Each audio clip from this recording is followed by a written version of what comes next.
This, as you know, and you were in the meeting with the President of the United States, was the first meeting between the President and the Crown Prince since the President's condemnation of Mohammed bin Salman, the Crown Prince, out on the campaign trail when he was a candidate for President of the United States. You were in the room. Did President Biden raise Jamal Khashoggi by name? At the beginning, during the reception, the President mentioned that this was an issue.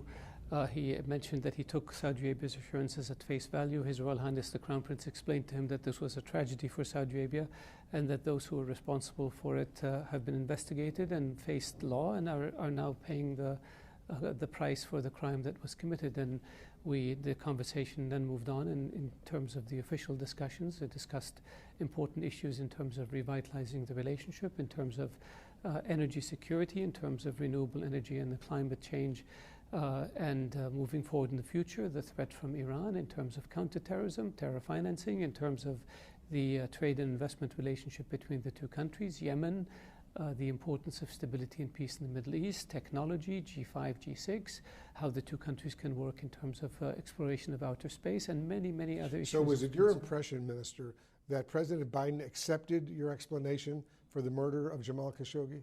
I believe so, but I believe so. And he didn't raise it anymore throughout the course What of is there to raise, Wolf? this? A crime was committed. The U.S. intelligence community, as you know, concluded that the Crown Prince effectively ordered the killing of Jamal Khashoggi. I don't believe that was specified in those terms, one. Number two, it was an assessment. Number three, we know what the intelligence community's assessment was with regards to Saddam Hussein having weapons of mass destruction. The Kingdom of Saudi Arabia investigated this crime.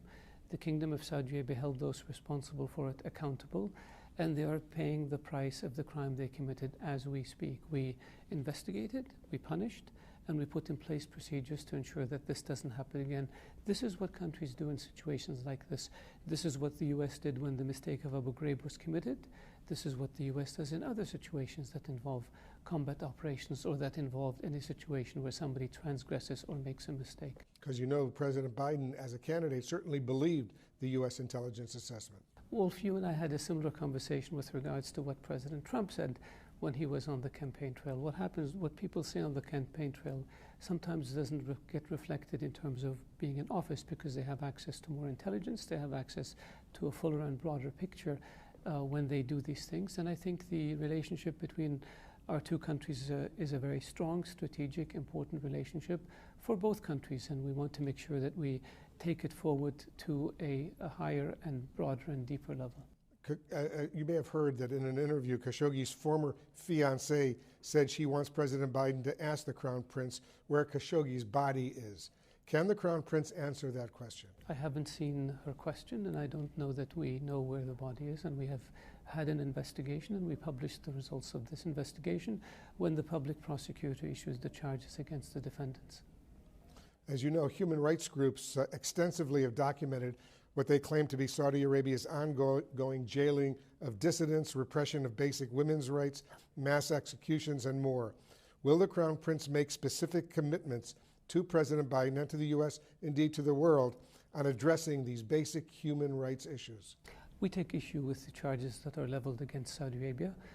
Anybody who is punished is subject to a court review, and the charges are brought by the prosecution. The courts look into it.